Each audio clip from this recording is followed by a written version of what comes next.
제주형 행정체제 개편을 위해 주민투표를 할 수 있는 제주특별법 개정안이 국회 법사위를 통과했습니다.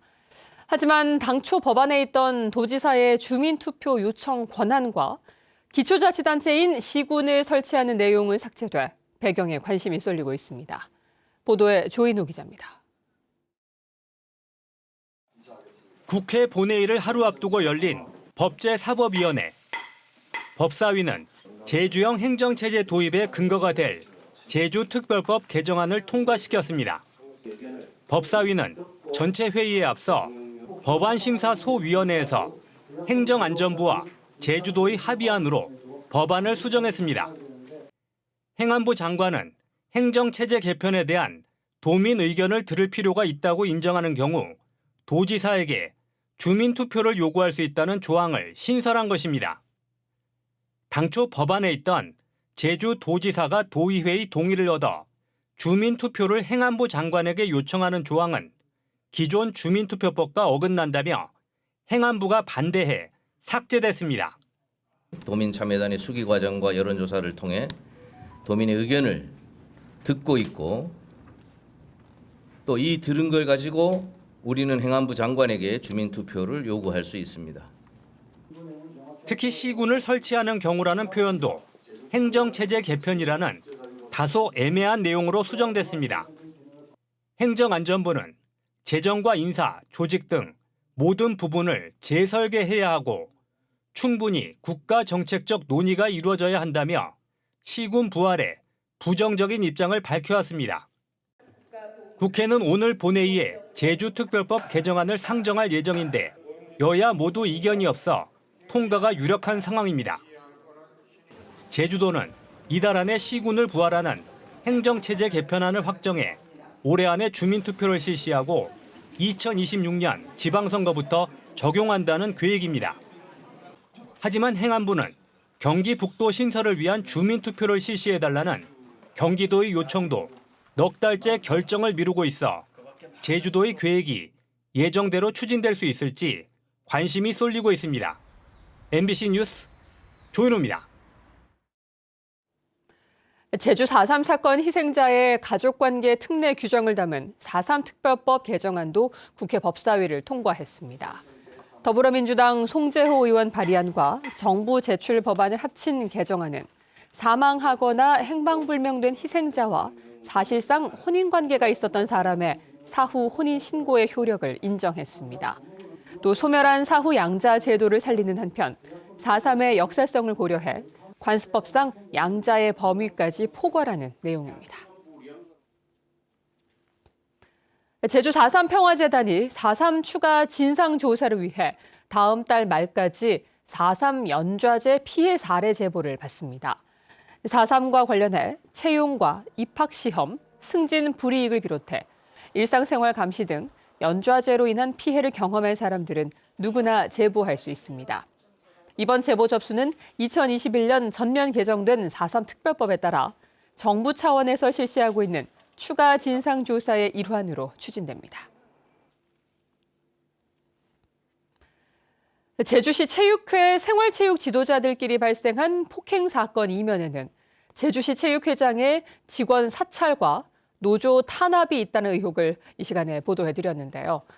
체육회가 의혹을 제기한 지도자를 판결이 확정되기도 전에 해고했는데 이것이 부당해고라는 판정이 나왔습니다. 뉴스 후 박주연 기자입니다. 이야기를 나누다 몸을 밀치고 넘어뜨리는 여성들. 지난해 6월 제주시 체육회 소속 생활체육 지도자들이 근무 시간에 말다툼 끝에 벌인 폭행 사건입니다. 피해자는 예전부터 직장 내 괴롭힘을 당해왔다고 주장했고 가해자는 체육회장의 최측근인 피해자가 자신을 사찰해 회장에게 수시로 보고했다고 맞섰습니다. 결국 가해자는 재판에 넘겨져 1심에서 벌금 300만 원을 받고 항소했는데 체육회는 바로 인사위원회를 열고 가해자를 해고했습니다.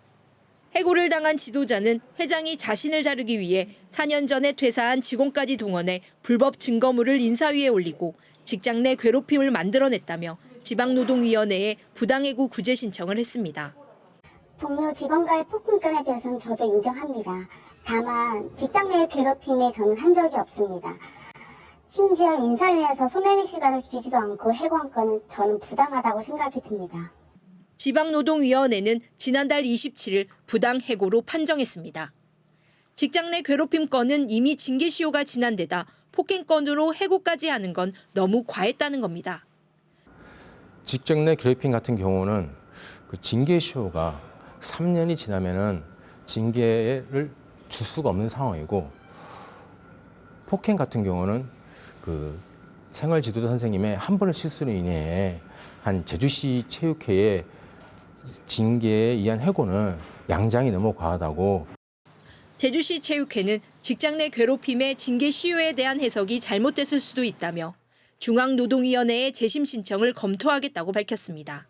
정확히 저희는 판단을 받아봤으면 좋겠어요. 그거의 기준으로 해서 예를 들어서 지난 걸 가지고 했다.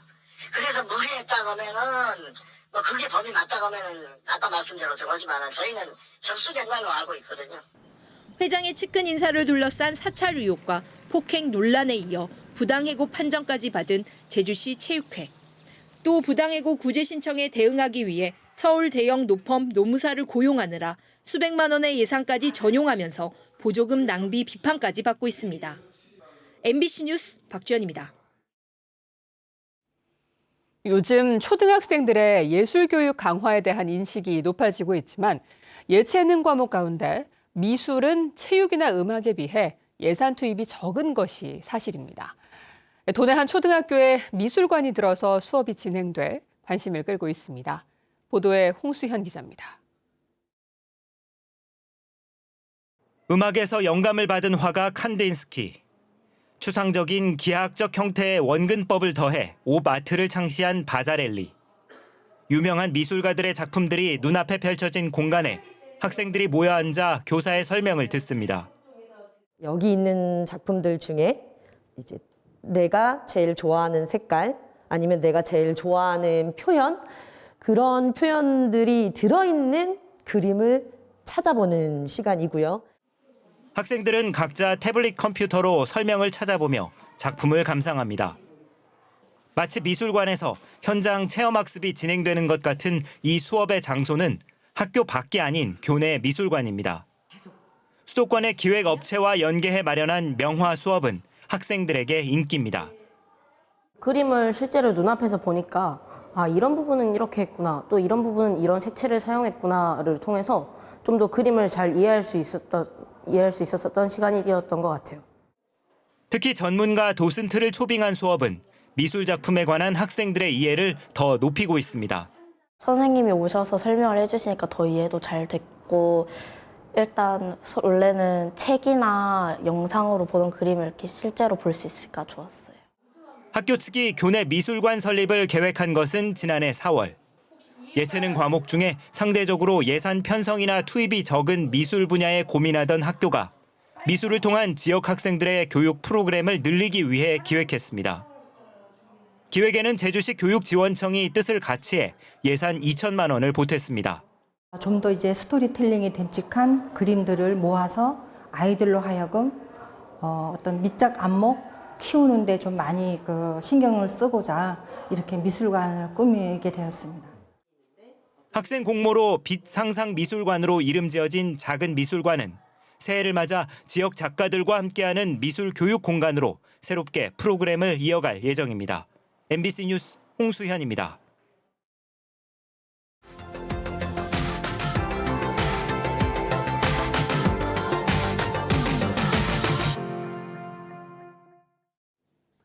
제주와 여수를 오가는 뱃길이 중단될 위기에 놓였습니다. 지난 8년 동안 카페리를 운항해온 선사가 적자를 호소하며 면허 반납 의사를 밝혔는데요. 뱃길 관광객 유치와 관련 산업에도 빨간불이 켜졌습니다. 여수 MBC 김단비 기자가 보도합니다. 밤 10시가 가까운 시간 대형 여객선이 여수엑스포 여객선 터미널에 들어옵니다. 매일 한 번씩 왕복으로 여수와 제주를 오가는 2만 1,000톤급 카페리입니다. 8년 넘게 운항해온 여수 제주 간 카페리가 오는 3월부터 운항 중단 위기에 놓였습니다. 지난달 선사는 해수청에 면허 반납 의사를 밝혔습니다. 공식 공문을 주신 것은 아니고 그런 의향 그렇게 회사에서 결정되셨다고 구두로. 항로 운항 폐업의 결정적인 이유는 경영난 때문입니다. 여객 수익 감소에 이어 고유가, 고물가가 겹치면서 선사는 해마다 50억 원 이상의 적자를 떠안고 있습니다. 2021년부터 지난해 상반기까지 누적된 적자는 200억 원이 넘습니다.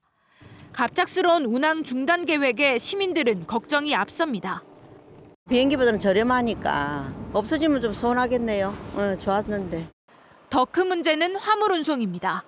대체 항로인 삼천포나 완도, 목포의 경우 여수보다 배 규모가 작거나 거리가 더 멀어 화물 운송에 차질이 생길 우려도 있습니다. 삼천포로 가든지 안 그러면은 목포로 가든지 완도로 가든지 많이 불편하지. 배하고 출항 시간 때문에.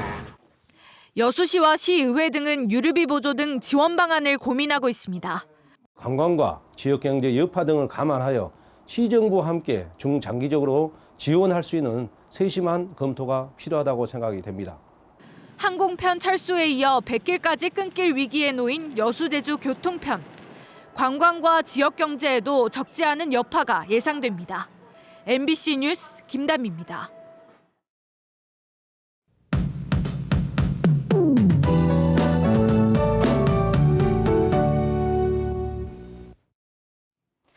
네, 오늘 또 눈비 소식이 있습니다. 기압골의 영향으로 발달한 눈비 구름대가 제주도로 내려오겠습니다. 오늘 흐리고 낮에 빗방울이 떨어지다가 늦은 오후에 남서부 지역부터 비가 오기 시작하겠습니다. 저녁 퇴근 시간에는 제주 전 지역에 비가 내리겠는데요. 기온이 영하권으로 떨어지는 산지에는 눈이 오겠고 중산간 지역에는 눈과 비가 섞여 내리겠습니다. 이 눈과 비는 내일 낮까지 내리겠는데요. 내일까지 산지에는 최대 8cm의 눈이 내려 쌓이면서 오늘 밤에 대설특보가 발효되겠고요. 또 오늘 밤부터 내일까지 산간도로에 눈이 쌓여서 고립될 가능성이 있습니다. 월동장구를 꼭 장착하고 이동하시고 산간도로 교통 통제 상황도 꼭 확인하셔야겠습니다. 내일 낮까지 제주 대부분 지역에서는 5에서 20mm 정도의 비가 내리겠습니다. 오늘 제주 전 지역에서 종일 흐리겠는데요. 비가 오기 전까지는 이동성 고기압의 영향을 받기 때문입니다. 또 남풍 계열의 바람이 불고 있어서 기온은 어제보다 조금 올라가겠습니다. 아침 현재 기온 보시면 어제 아침보다 3도가량 높게 시작하고 있습니다. 북부 지역 현재 5도, 동부 지역 4도, 서부 지역 6도로 시작하고 있는데요. 아침에는 쌀쌀해서 따뜻하게 입고 나오시기 바랍니다. 오늘 낮 최고 기온은 대부분 지역에서 13도까지 오르겠고 산간 지역 성판악은 7도 안팎이 예상됩니다. 어제 낮보다 7도가량 올라가겠습니다. 섬 지역도 종일 흐리다가 늦은 오후부터 비가 오기 시작하겠습니다. 바다의 물결은 0.5에서 2m까지 일겠는데요. 해상에는 내일부터 바람이 강하게 불어서 내일 새벽부터 풍랑특보가 발효되겠습니다. 내일은 비구름 뒤로 찬바람이 강하게 불면서 다시 반짝 추워지겠고요. 다가오는 주말에는 맑은 가운데 예년보다 포근한 날씨가 예상됩니다. 기상정보였습니다. 다음은 제주 MBC의 희망 나눔 캠페인 성금을 보내주신 분들입니다. 한국마사회 제주지역본부 직원 1동이 500만 원, 제주특별자치도 건축사회가 300만 원, 제주시 이도이동 통장협의회에서 100만 원을 보내주셨습니다. 또 공립봉계 LH 어린이집 가족 1동이 37만 6천 원, 용담 다목적 문화센터 내 제주 팬플룻 벗들이 10만 원을 전해왔습니다. 오영훈 제주도지사가 새해 조직문화 혁신을 강조하며 성범죄 무관용 원칙을 밝혔습니다. 오 지사는 어제 도청 한라홀에서 열린 새해 첫 정책 공유회의 자리에서 최근 도내 학교 화장실에서 발생한 불법 촬영 사건이 국민적 공분을 일으켰다며 성범죄에 대해서는 협조 체계를 구축해 범죄 발생률을 낮추겠다고 강조했습니다. 또 성인지 감수성을 키우는 일이 조직 문화 혁신을 위해 중요하다며 무관용 원칙으로 일벌백계해 성범죄를 근절하겠다고 밝혔습니다. 제주도가 강원도와 전라북도, 세종시와 함께 구성한 특별자치시도협의회를 올해부터 본격적으로 운영합니다. 초대 대표 회장은 오영훈 제주도지사이며 제주도가 사무국을 맡아 상반기와 하반기에 2차례 회의를 갖고 국제 포럼과 공동 과제 등을 추진합니다. 또 제주특별법 제도 개선 방식을 포괄적 권한 이양 방식으로 개선하고 지방시 대위원회와 협력도 강화합니다. 세탁 공장에서 일하던 70대 남성이 쓰러져 숨졌습니다. 어제 오후 1시 반쯤 서귀포시의 한 세탁 공장에서 세탁물 작업을 하던 70대 남성이 갑자기 의식을 잃고 쓰러져 병원으로 옮겨졌지만 숨졌습니다. 경찰은 함께 일했던 공장 직원들을 상대로 정확한 사고 경위를 조사하고 있습니다.